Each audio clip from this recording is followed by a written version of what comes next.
out in just one day. There's no need for Carrie Lam to start such hypocritical dialogues because the voices of the people cannot be clearer. Today, here at our 14th Citizens Press Conference, titled The Outcry of 130,000, Immediate Reformation of the Hong Kong Police Force, we would like to share our survey results and let the hard facts speak for themselves. We found that the government's refusal to meet citizens' demands has resulted in an evolution of the Hong Kong people's perspective and demands. During the anti-extradition movement, Hong Kongers have reached a consensus on many matters. From the results of our 3 surveys, we found that not only has the Hong Kong spirit remained steadfast, we have also grown ever more united.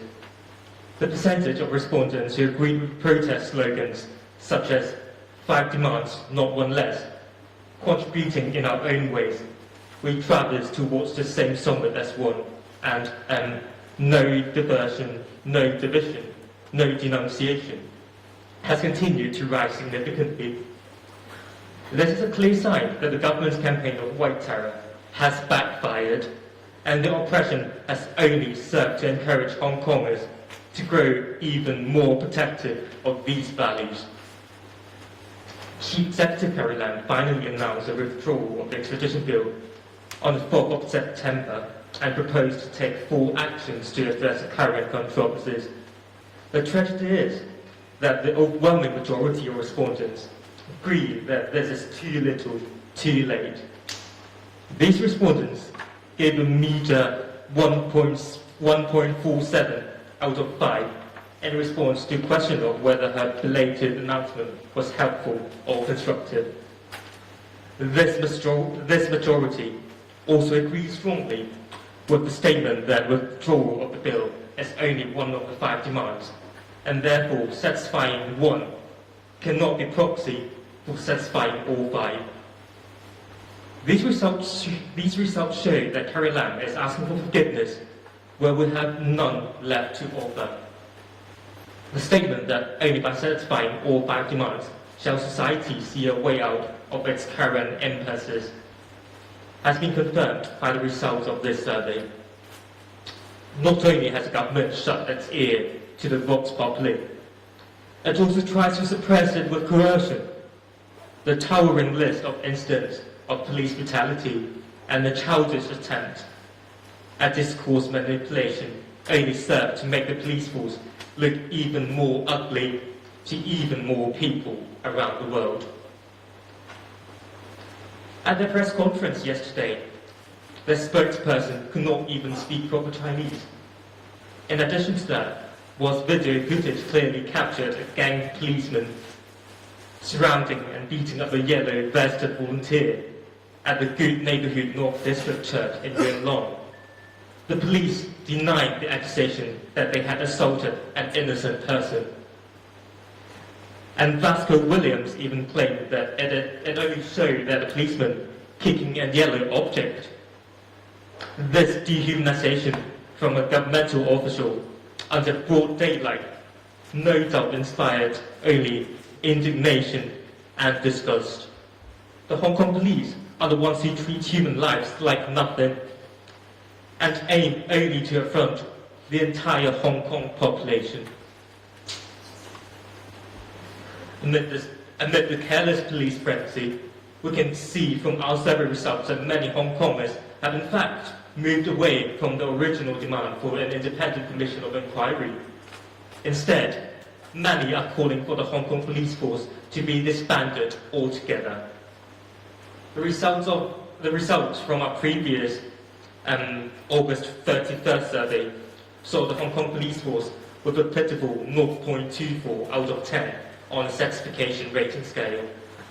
This laughable figure plummeted even further to 0.20 in the most recent poll conducted on the 8th of September. The confidence of Hong Kongers towards an independent commission of inquiry into police brutality has similarly fallen into gutter. As many as 78% of respondents agree that since the original demands for an independent commission has clearly fallen on deaf ears, This demand must be upgraded to a stronger demand, namely that the Hong Kong police force must be either disbanded or regrouped, and that offending police officers must be subjected to criminal sanction. This is a crystal clear indication of a general consensus that justice delayed is justice denied. Late justice is something Hong Kongers have firmly refused to accept. Therefore, the Citizens' Press Conference hereby insists that the government immediately responds to the people's call for the reorganization of the Hong Kong police force. Last but not least, the survey results show that the people of Hong Kong do feel the presence of white terror all around them, yet remain resolute in the face of both covert and overt oppression. They are not concerned about the political stance affecting their work prospects. They are not fazed by the idea that the PLA might roll in, or by the potential implementation of the Emergency Resolution Ordinance. The respondents have collectively agreed to keep fighting on at any cost, and expressed that they would prefer to die for a noble cause than to continue with a shameful life. Many also supported the principle of mutual destruction, namely, if we burn, you burn with us. This is closely correlated with strong agreement that the claim that more brutal oppression will follow if we break down now. Relevant data also reflect that, following the step-up of the protesters' demand, the people's identification with the movement has not been compromised by the prolonged fight. They have only become more determined in their resistance. Their will to burn with the regime, born from the ever more consolidated determination to fight, is hence a due indication of a step up in their resolve as well. The 3-month battle under the police brutality has strengthened the core values of Hong Kong people and exposed the incompetence and evilness of the regime. The 3-month surveys conducted by the Citizens' Press Conference all show that the government's stalling strategy will only extinguish the last bit of hope that Hong Kong people may have for the government, resulting in a step up in both their demands and their resolve. Resistance is a result of oppression. The regime is the root of all protest. The so-called mutual destruction, or if we burn, you burn with us strategy, is just the last stand of all the Hong Kong people with conscience. As the old Chinese saying goes, the misrule of rulers is fiercer than raging fire. For a long time, the Hong Kong people have been accused of selfishness and political apathy. In truth, though, who does not wish to live and enjoy a peaceful life? But we have been backed into a corner. We, the Citizens' Press Conference, would like to offer a solemn warning. On the 70th anniversary of the Communist Party is approaching, and we understand that the communist regime will wish to clear the street before October 1st. We strongly advise the government to respond to our demands before this date. This survey results demonstrate that the protest will not be weakened by indifference or suppression. The reversal of public opinion that the government wants will never occur. If they continue to ignore our appeals and drown out our voices, our resolve will only grow stronger and our footsteps more certain until true democracy and freedom attained. When dictatorship is a fact, revolution becomes a duty. Free Hong Kong, revolution of our times. 光復香港，時代革命。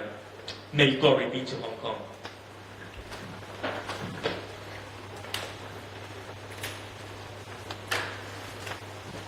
喂。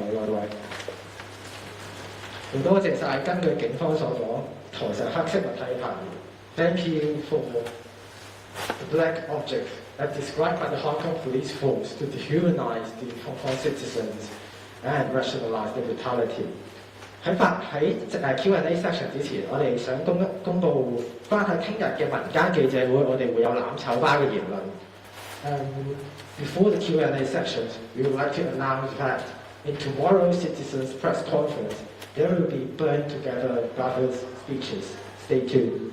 咁依家我哋會正式進入問答環節，因為時間有限，請每間報館問不多於2條問題，並且係發言之前唔會報自己邊一間報館。We will now have the Q&A section of the day. Due to the limited time that we have today, we would like to ask each of the journalists on the ground to pose no more than 2 questions at a time. And please do give us your affiliation as well before your questions。有邊一位記者想發問？有冇其他第二次嘅？好啊。你好啊，香港01嘅想問翻咧，今朝早林鄭出嚟講咧，佢就話佢係支持警隊執法啦，但係唔代表佢會縱容警員違規或者錯誤嘅行為。咁你哋係有咩回應咧？另外啦，即係今日其實都有呢幾日都有不停咁提啦。譚慧珠晏晝嘅時候都出咗嚟講咧，就話咧其實希望立法會咧係可以討論個無面法啦，亦都張建宗亦都話咧，其實政府咧律政司係研究緊同探討緊嘅。咁你哋又對無面法有咩回應咧？唔該。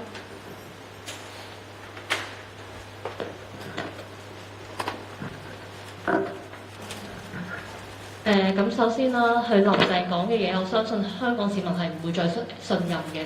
佢所謂嘅支持警隊，但係唔縱容暴力，咁麻煩你真係正式拘捕過去曾經喺拘捕行動入面濫用暴力嘅警員先，必須停職，然後你再用你嘅行動去證明你係企喺市民嘅一邊。然後回應第2條問題，關於蒙面法嘅。我哋可以喺呢一度，相信全香港市民都知道，呢一個係一條惡法，係打壓我哋嘅自由同打壓我哋嘅民主，係絕對唔可以，係絕對唔應該係通過呢條法例嘅。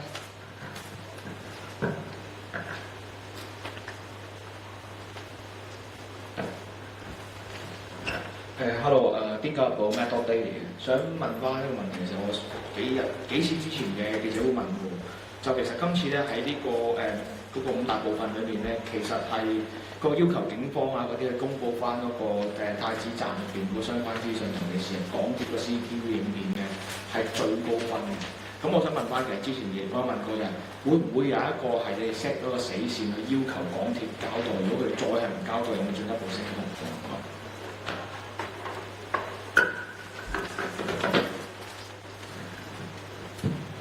其實之前咧好多時，其實我哋睇翻民間嘅意見啦，各大討論區唔同嘅意見啦，其實多次我哋亦都有同政府提及過，我哋有唔同嘅死線，但係林鄭同埋佢嘅班子仍然冇正面去回應我哋任何嘅要求，只係出咗一次話動議撤回依家嘅送中條例，而其他所有包括港鐵嘅 CCTV 啦，佢亦都冇要求過港鐵會嗰邊交出嚟啦，港鐵亦都冇公佈過要求會交出嚟。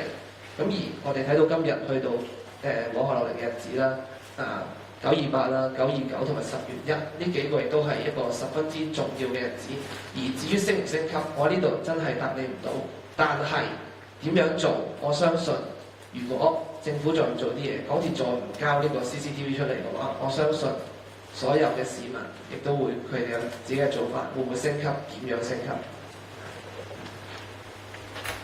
喺度補充一點嘅就係咧，我相信其實全香港人都唔會再就咁相信要求港鐵係交出 CCTV 就可以嘅，因為每一個月台上其實 CCTV 嘅數目係唔足夠，以及月台上係有呢個死角。而喺之前毛孟靜議員嘅議會都係有提及要求當日在場嘅警員同埋救護員親自出嚟去解釋所有嘅行動細節，以及啦，亦都有市民嘅聲音係要求麻煩你警隊啊，你要證明自己係清白嘅話，麻煩你交出你膊頭上面嘅 can 仔，以及你頭頂上面嘅 can 仔，證明你哋唔係真係使用過分武力嘅。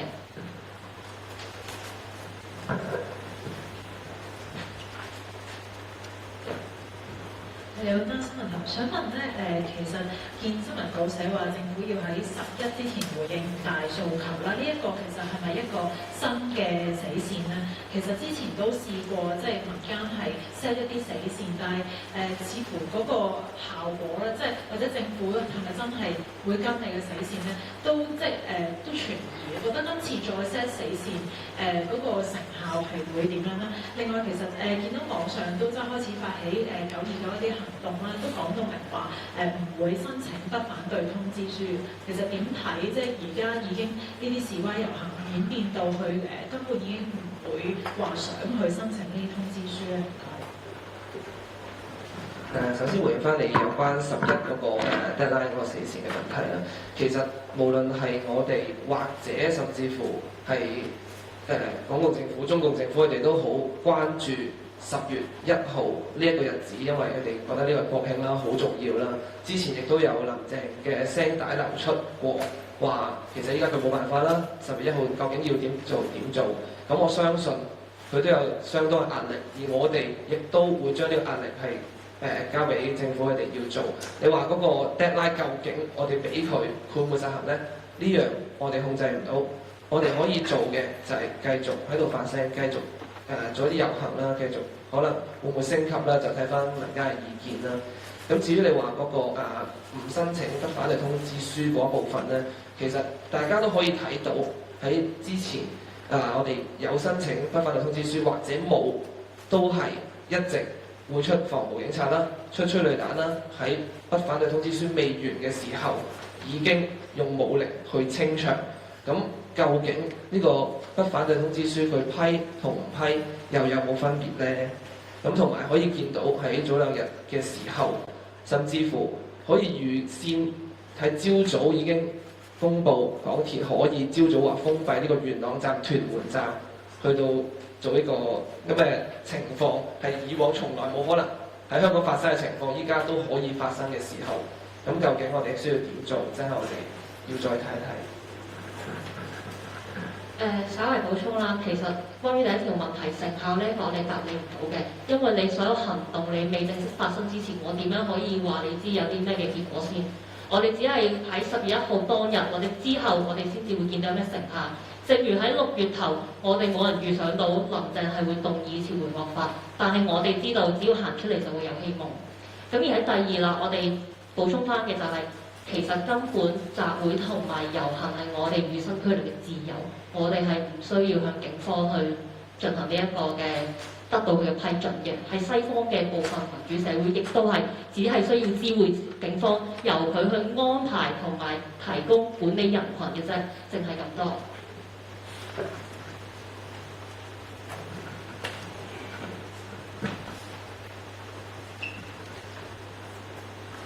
I'm with the Voice of America, Ren Xin. My question is it justifiable for the protesters to target those supposedly pro-China businesses? Like over the weekend, we have seen some incidences of vandalization, things like that. Thank you. Right. Well, thank you for your question. We must not remember 3 months in, currently we are now, this movement has evolved from a non-violent movement all the way under suppression of the police, under repression of the government, under the Carrie Lam regime, and also a lot of white terror spread by different corporations. Say we saw what happened to Cathay Pacific, we saw what happened to other businesses that got Chinese involvement. How they work together with the Beijing government and the Hong Kong government to stop people voicing out what they believe, what they want, their outcry for democracy. These voices all together were being suppressed, were being muted, were trying to be eliminated from the society by all these measures, all these means, by the collusion of triad government and corporates. Hence, we must stress that we do want to voice out our wills, our views, in a peaceful manner. But then, what do we receive? We saw Cathay Pacific, laying off a lot of their employees simply because they posted just a few Facebook posts. They supported, they voiced out for the support of the movement. And then what they get instead was that they were laid off, they were sacked by the employers. We must say no to this sort of white terror. We must tell corporates that they cannot and they do not have the right to kill us from voicing out. Our movement we saw on the past weekend is a clear statement to those pro-Chinese government corporates that we do not accept your wrongdoings. Hong Kong is a free society. We want it to remain in such a way. Hence, these corporates, for killing our very limited space of voicing out our views, must receive consequence. We must tell them that if you dare to work and to collude with the Beijing government, you must receive consequence from the people of Hong Kong. We're not letting you go on this. You must take the consequence of whatever you choose to do, whatever side you choose to stand. And it's not just to certain groups like Maxim's Catholic Sleeping. We saw what happened in MTR stations. If MTR or other big corporates chose the wrong side, they chose the CCP side, they must face the consequence of Hong Kong people. Thank you.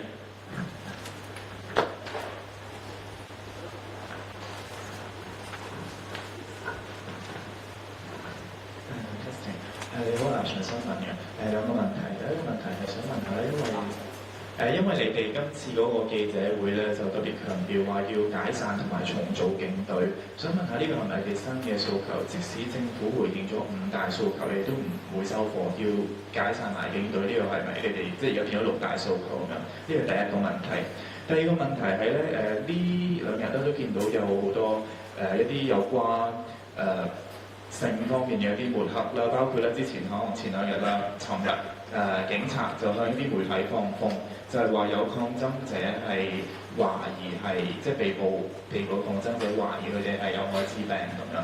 咁之後今日咧工聯會吳秋北亦都係有個 Facebook 貼文，就係話呼籲一啲即係女仔要即係愛惜自己啊健康啊咁樣，就係即係小心呢啲愛滋異事咁樣。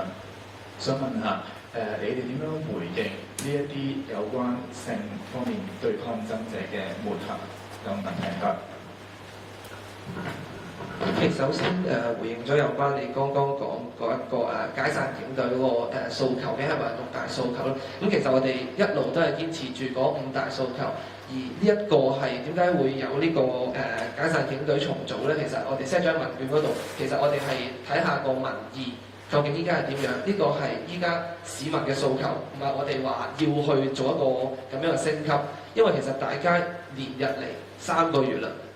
警察佢哋不斷使用嘅武力係不斷地升級，而且佢哋做嘅嘢官鄉警黑勾結，大家都係有目共睹嘅。佢哋做嘅嘢已經唔係可能，即係我哋睇翻我哋嘅調查啦，已經未必係市民未必收貨啊！成立呢個獨立調查委員會係要去重組或者係將個架構重建，先至可以令到市民對香港警隊係有翻呢個信心。喺度補充啦，咁其實喺過去都見到其實市民係對，即使你成立咗獨立調查委員會，但係對佢哋嘅成員背景都係唔信任嘅。甚至林鄭即係好早之前有動議過話提出就係邀請海外嘅專家，但係原來該名海外嘅專家都係涉及喺相關嘅醜聞入面。咁你叫示威者點樣去相信你將會推出嚟嘅獨立調查委員會呢？咁然後喺第2條問題方面啦，咁我哋嘅回應就係麻煩所有嘅公眾人士、公職人士好好管理你哋自己嘅言行，一啲不必要嘅抹黑咧，亦都敬請你哋唔好再講啦。你哋越講，只會令到香港人越嚟越憤怒。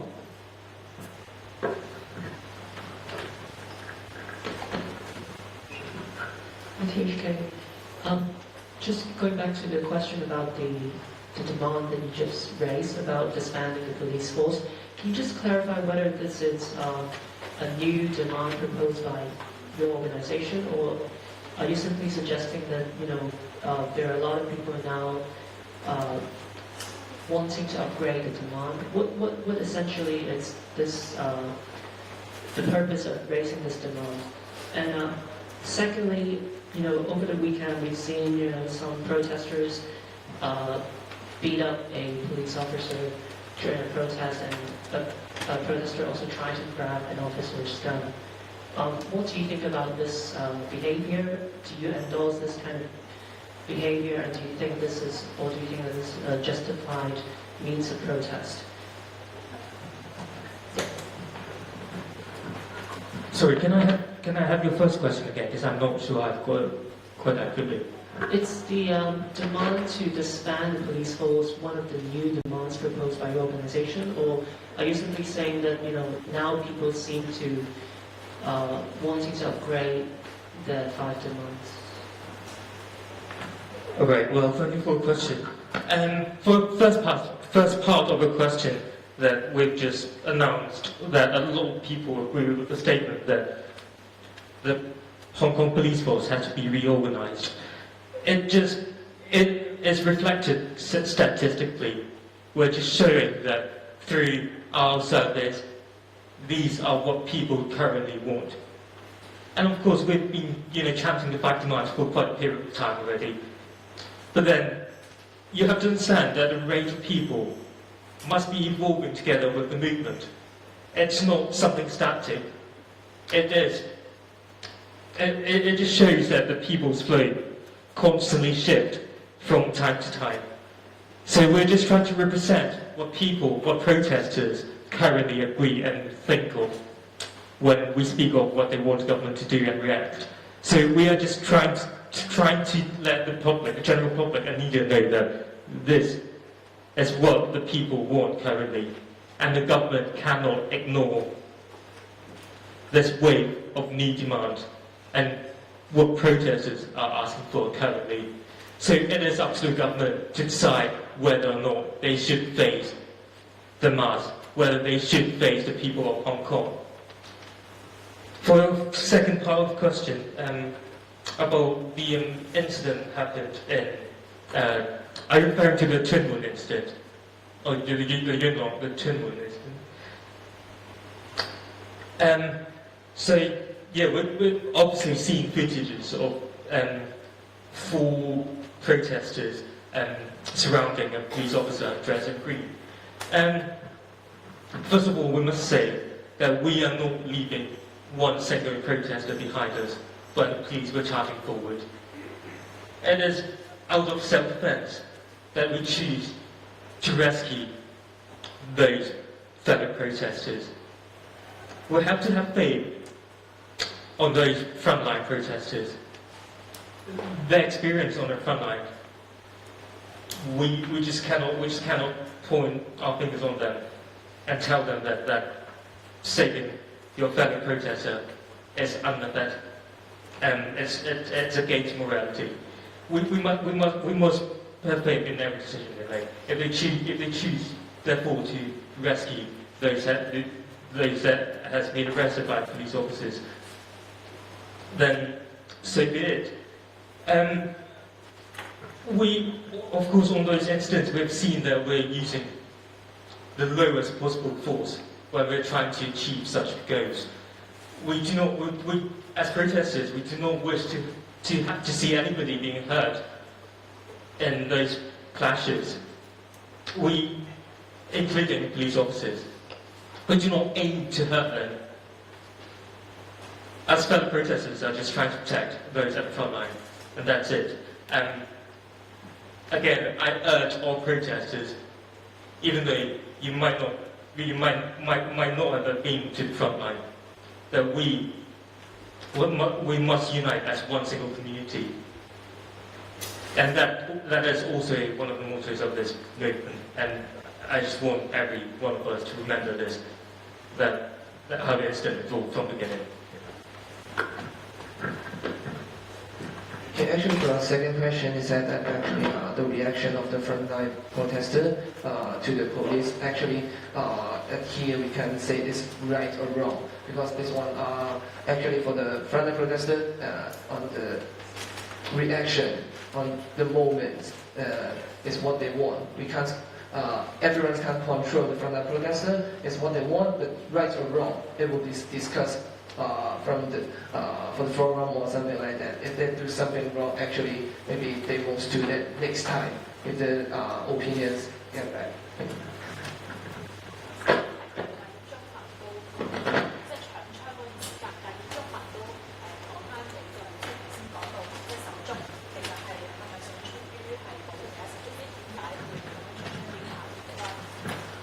咁其實關於嗰度即係前線嘅手足，當時佢做乜嘢，可能係即係我始終唔係可以代表到前線嗰位手足佢究竟點樣會做啦。咁首先當時警察點樣做，我哋係自衛啊定係點樣樣？當時佢搶槍啊各方面嘅回應，其實我哋可以睇翻，我哋唔可以喺呢度批判佢究竟係啱定係錯。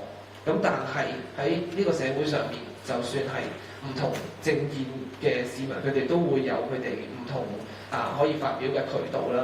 究竟嗰樣嘢大家會接納嘅程度有幾高咧？咁其實我哋可以喺各大嘅討論區啊，或者唔同嘅渠道都睇到。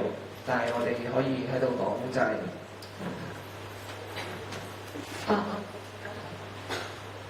但係我哋始終仍然堅持，我哋係唔割席。或者喺度補充就係關於搶槍呢一件事，其實喺各大影片我哋見到當時警員係已經拉咗一個嘅示威者，然後其他市民先上前嘗試用自己嘅方式去救嘅。咁點解我會形容係救呢？係因為過去嘅咁多個新聞或者咁多件事，我哋都見到，當警員拉咗個市民去做咩啊？佢唔係去制服你啊，佢唔係用最低武力啊。因為佢係淨係會將你嘅頭撞去啲石度，佢淨係會拉你翻去打到你骨折，甚至可能有其他更加嚴重嘅傷亡。而我哋每一個香港人，我哋係唔想呢啲事發生，我哋係唔想任何一個無論你係咩政見，不論你可能係支持政府，或者不論你係反對政府，但係我哋唔希望有任何人係受到警察嘅咁樣嘅對待。所以喺當時就會見到畫面上有示威者係去即係粗暴地去對待多名嘅警員啦，但係所有行動嘅背後嘅原因，即係因為我哋希望用我哋嘅肉身去阻止呢一個警員佢將會施行嘅一個惡行，而呢一啲全部都係有一個事實同埋即係過往嘅自己根據嘅。我哋示威者去做嘅，只不過係義務去制暴。追究翻呢個問題咧，其實我想知道呢啲示威者咧係咪你哋手中定嘅？因為網上面咧有一啲片咧就喺度咧 slow motion 嗰陣時咧係提出好多疑義啦，即係包括啲示威者當時打警察嗰啲咧係有個類似帶住警棍嘅，咁所以我都想係你哋喺呢度澄清翻嗰班嘅示威者搶槍嘅係咪你哋嘅手中？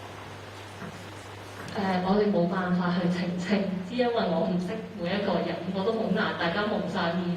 即係你問我，你其實私底下識唔識我相信你都好難認到我出嚟。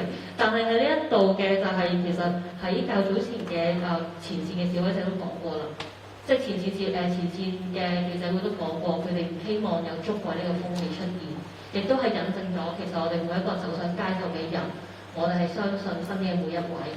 我哋相信嘅同時，我哋係會用自己嘅理智去判斷，從而喺現場作出呢一個合適嘅行動嘅。我哋喺度，以及我相信所有嘅香港市民都係對前線係有充分嘅信任嘅。同埋都想講翻啦，其實之前警方都回應過，佢哋係會扮演唔同嘅角色去到作出呢個拘捕啊，或者佢哋嘅行動啦。咁如果假設啦，佢真係有啲咁嘅行動嘅話，咁我相信大家應該要將個矛頭指向翻警方，點解佢要派一啲咁嘅人士出嚟做呢一個搶槍嘅行為咧？如果假設真係佢哋嘅話，究竟呢個目的同埋居心喺邊一度咧？究竟係咪要佢哋抹黑我哋前線嘅示威者定係點樣？呢個答案呢個問題，我相信要交翻俾警方去回答。但會唔會擔心咧？呢一次事件搶槍嘅事件咧，會導致即係之前佢哋一直想嘅立嘅一個緊急法，或者係警方話咧喺呢個特殊嘅情況底下咧出動咧實彈嘅其實之前我哋就算冇呢一件事之前嘅警方已經係回應過，佢哋喺有需要嘅時候已經會使用實彈，就好似喺幾年前我哋5年前9月8嘅時候催淚彈嘅時候，我哋已經覺得係好過分，但係你可以望下今時今日，佢每一日使用催淚彈嘅數目係幾多？佢哋使用嘅武力，佢哋聲稱最低武力啦，用布袋彈、用橡膠子彈，好多唔同嘅武力，佢哋仍然堅稱係佢哋嘅最低武力去到制服。但係甚至乎大家亦都可以喺好多影片度見到啦，甚至乎係記者嘅朋友們啦，在場只係得班記者同埋警方嘅時候，佢哋仍然係堅持發射催淚彈。咁究竟個原因同目的喺邊度呢？好多背後嘅原因我哋都係唔可以幫警方去解釋到。就算我想去幫佢諗一個原因或者藉口去解釋，我哋都解釋唔到。或者咁講啦，其實大家都見到而家警方做嘢係冇標準啦。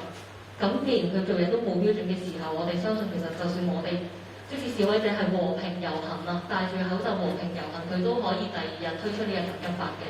咁明顯地，佢哋如果係連是非黑白都顛倒，將一個明顯係有血有肉嘅人都可以形容做 yellow object 嘅時候，點解我哋仲要擔心佢點樣再進一步去抹黑我哋嘅行動呢？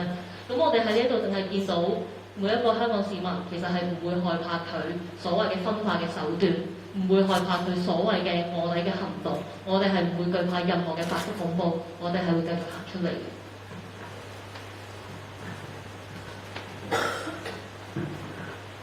香港電台想問下咧，即係過去2個月啦，都見到一啲嘅民主派人士咧都係遇襲嘅，包括咧今早遇襲嘅民主黨立法會議員鄺俊宇啦。其實你哋點樣睇咧？即係接二連三咧係有呢一啲嘅民主派人士遇襲咧。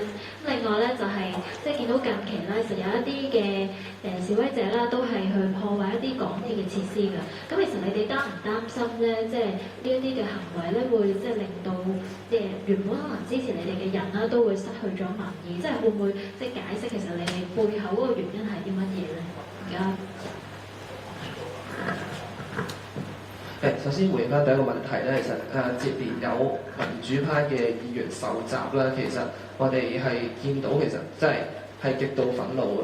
佢哋就算我唔好話佢係民主派議員或者建制派議員啦，或者係一個普通嘅市民，佢根本就唔應該無啦啦會喺條街上面遇襲嘅。呢一個係基本嘅良知。咁如果佢哋係因為自己嘅政見或者係為公義、為市民發聲而到遇襲，咁無論係乜嘢人做，呢個我哋絕對係亦都係覺得不能夠容忍嘅，係。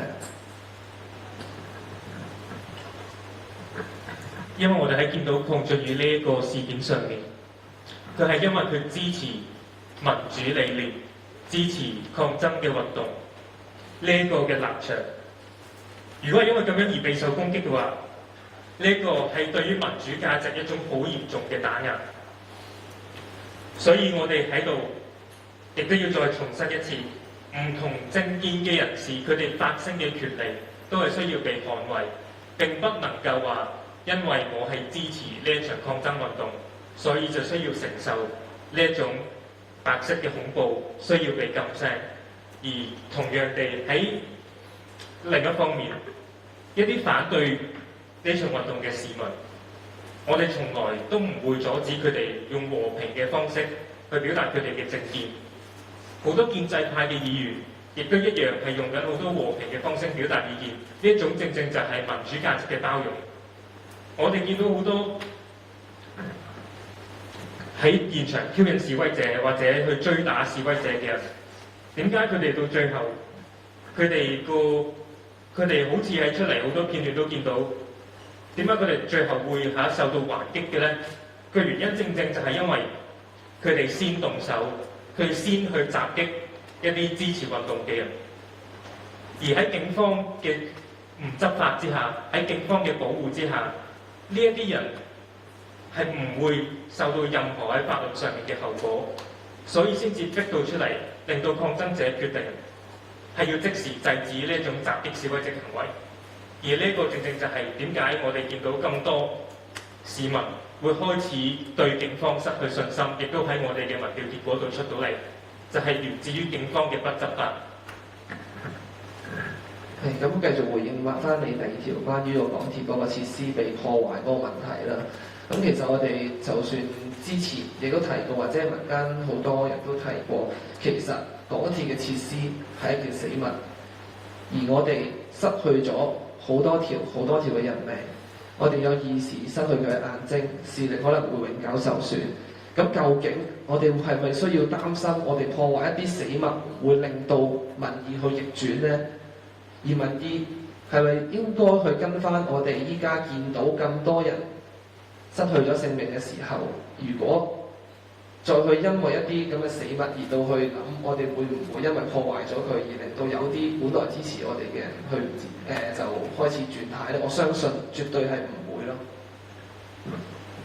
或者補充翻關於呢個港鐵事件啦，其實之前我哋民間記者會有一次嘅主題都係關於港鐵事怎樣煉成的。咁其實當中係提及到自6月開始啦，身為一個即係全港都頗大型嘅鐵路公司，佢係竟然可以罔顧乘客嘅方便，係任意配合警方嘅行動，喺繁忙嘅日子話要停站就停站，去到後期啦，甚至係進化到喺遊行當日預先2個鐘話你知，我嗰個站要封，觀塘站要停止就停止，甚至去到再後期嘅，佢係配合警方運送警員，去對於示威者或者市民進行呢個大規模嘅濫捕、圍捕，種種嘅事件其實已經反映咗每一個香港人其實對呢一間公司係極為嘅失望，所以香港人嘅行動對於港鐵嘅態度，亦都係由一開始，你會見到好多人擺啲衫喺度啦，甚至係會買呢個單程飛俾遊行完嘅市民去離場嘅。但去到後期就已經係有人呼籲，就不如我哋跳閘啦，甚至進而嘅破壞呢一個設施。咁所有事情其實只不過係一個結果，示威者市民嘅行為只係一個果。個因係乜嘢啊？個因就係港鐵呢間公司，佢係不斷配合警方以及政府去傷害市民，為市民嘅生活帶來不便。我想講林鄭月娥政府點解喺港鐵一受到攻擊嘅時候，嗰啲死物嘅設施受到破壞，就第一時間出嚟關心、出嚟視察、出嚟去睇下呢啲死物，呢啲咁樣可以輕易咁修復到嘅設施，到底個毀壞情況係點樣？我哋見到由6月9號去到而家，我哋已經先後有7位嘅手足已經過咗身。點解佢唔喺梁凌傑義士喺太古廣場跳落嚟嘅時候，佢就出嚟關心抗爭者到底爭取緊啲乜嘢？點解會有人決定用佢嘅性命去換取香港人嘅繼續抗爭？點解唔喺第2單、第3單喺粉嶺喺每一次有人跳樓身亡嘅時候，點解佢唔出嚟關心啊？點解佢決定坐視不理？覺得呢一啲嘅人命所值嘅，竟然比起港鐵嘅設施更加渺小。我哋唔明白呢個政權嘅所思所想，唔明白點解佢哋缺乏嘅人性可以去到呢一個地步。當呢個政府視一啲硬物設施比起7條人命或者更加多嘅性命更加重要嘅時候，我哋點樣能夠繼續容忍到呢個政權繼續執政呢？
後欄去打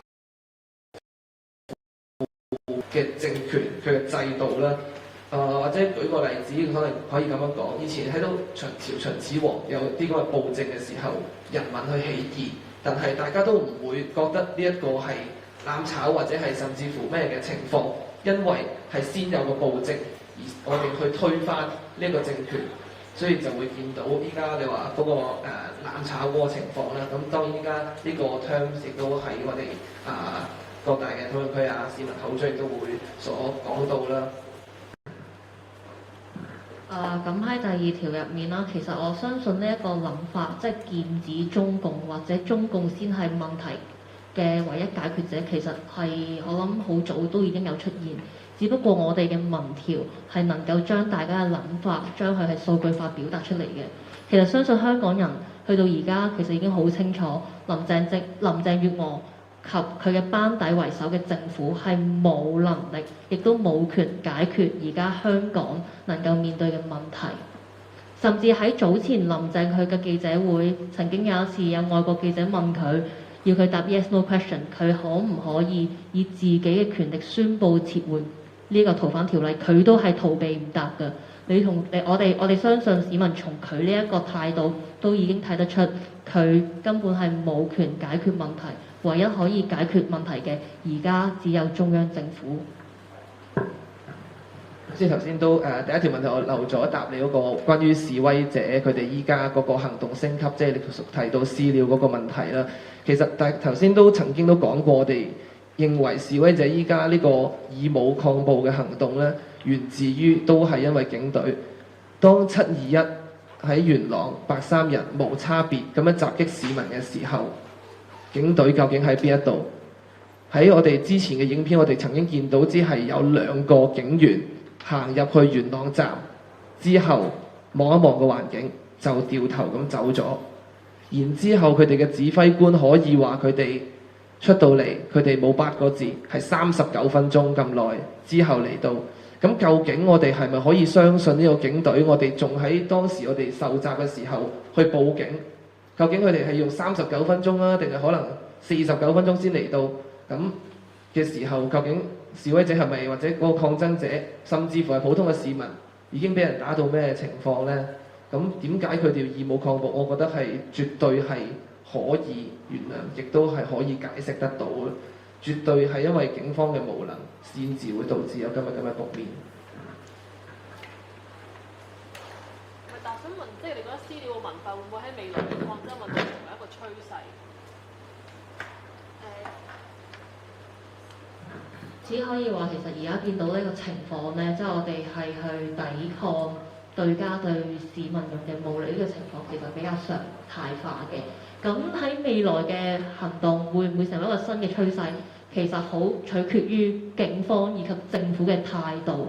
如果你能夠真係保持理智，用最低武力理性地制服市民嘅話，我相信每一個香港人都係會對應你嘅行動去做出一個回應嘅。所以最終嘅問題都係歸咎於警方，而唔係將呢一個問題問翻示威者。係啊，同埋亦都可以見到，當一啲支持警察或者喺北外見到可能啲福建幫咁嘅人嘅時候，可以同警察拍下膊頭，或者甚至乎我哋見到一啲相片就係可以攞住警察個盾牌去到遮住自己個樣嘅時候，你叫市民或者示威者點樣去相信呢個警隊係會保護自己呢？而唔係佢哋有偏見呢？一直警方亦都係講緊話自己冇任何嘅政治立場，但係事實又係點呢？大家可以用雪亮嘅眼睛去睇清楚。我諗係最後一條問題啊，仲有冇記者想問 ？With the last questions, with the hello。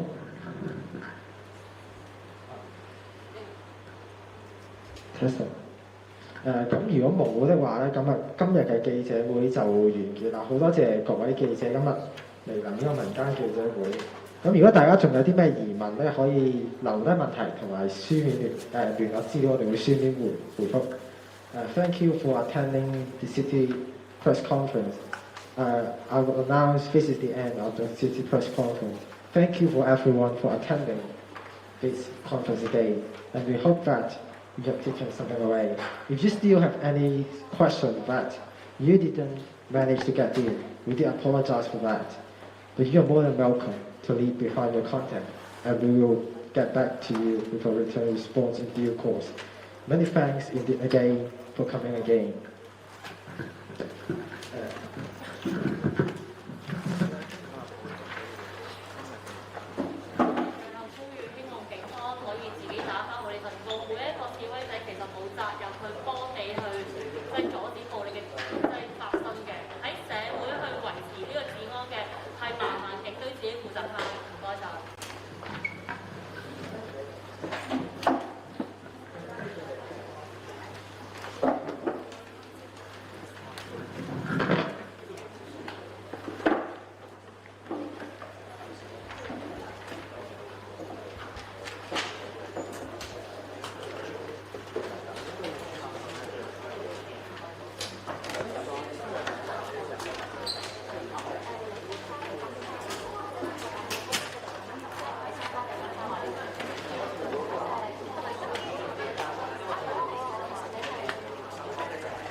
非常。